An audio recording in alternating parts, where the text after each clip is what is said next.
तो है guys, welcome back to our channel laughter talker. तो आज हम बात करेंगे स्कूल स्टोरी पर।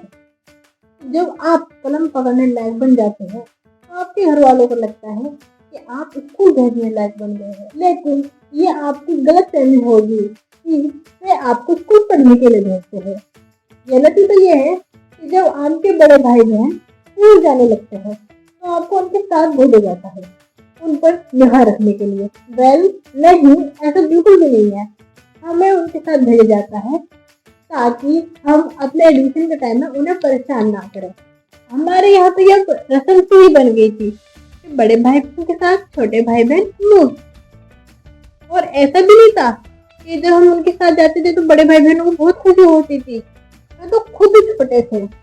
और हमारी बड़ी बहन जो लंच में हमारे लिए घर से लंच लाती थी, भाग भाग कर जाती थी। पता नहीं क्यों मुझे दिल्ली सल्तनत की वॉचमैन लगती थी। ये छोड़ो, जब हम क्लास में जाते हैं ऊपर की क्लास टीचर कहती है जिसकी क्लास में थोड़काओ, और जब हम दूसरी क्लास में लेके जाते हैं तो वो क्लास टीचर कहती है ये तो हमारी क्लास की नहीं है। इसलिए मैं भी चौकीदार की तरह अब क्लास के सामने खड़ी हो गई। ये तो चलता ही आ रहा था। जब मेरा स्कूल का फर्स्ट डे था वो दिन बहुत ही अजीब था, क्योंकि मेरे पापा ने मेरा एलकेजी में एडमिशन कराया था और मैं जिसे स्कूल में रहने की आदत हो गई थी। और जब मैं क्लास में गई वो क्लास कम और मैयत का घर ज्यादा लग रहा था। तो जहाँ से रोने के बाद आ रही थी तो यार उन बच्चों को पानी डालो, 4 बच्चे चुप हो गए।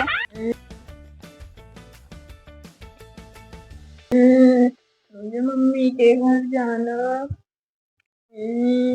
मुझे मम्मी के पास जाना। पकड़ाए तेरा। ओ हटक, ताबूत पूछ। जब हम थोड़े बड़े हुए मेरे 7th क्लास में, तो पता नहीं हमारे स्कूल में ये कौन सी प्रक्रिया होती थी।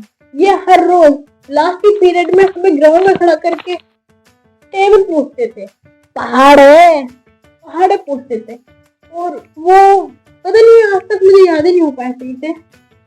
आधे बच्चों को उसी टाइम टॉयलेट जाना है, हर बड़ी सी मच जाती थी उस टाइम। पता नहीं ऐसी कौन सी चीज थी जो बच्चों को डरा रही थी, लेकिन मेरे अंदर बहुत पेशेंस था क्योंकि मेरी मम्मी ने कहा था हर चीज का सामना करना चाहिए। अरे बेटा इनका टाइम सुनाओ बेटा। अरे बोलते क्यों नहीं हो? चलो हाथ ऊपर खड़े करके खड़े हो जाओ। हाँ, मेरे अंदर ऐसा ही पेशेंस था। तो गाइस पता नहीं मेरे साथ एक इंसिडेंट हुआ था। मेरी मम्मी ने कहा था कि बेटा हमेशा लाइफ में आगे रहना। तो मैं अपनी मॉर्निंग असेंबली में सबसे आगे खड़ी होगी जाकर। पता नहीं मेरी मैम ने मुझे पीछे क्यों खड़ा करा। तो जब लास्ट में छुट्टी का टाइम होता है तो मुझे नहीं पता ये बच्चे कौन सी नॉनसेंस हरकत करते हैं। अरे भाई रुको, क्या कर रहे हो आप? आपको नॉनसेंस हरकत करनी जरूरी है क्या?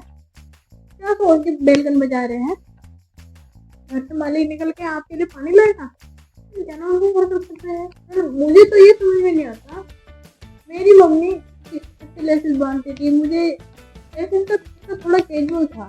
तो गाइस हमारी क्लास के बच्चे ऐसे थे जिन्हें क्लास में सीट कम लगी तो वे घर से कट्टों का तिरपाल चिल्ला रहा है। पता नहीं क्या क्या करते हैं।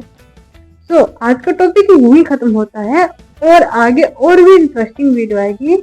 अगर वीडियो अच्छी लगी है तो लाइक शेयर सब्सक्राइब जरूर करना एंड follow this account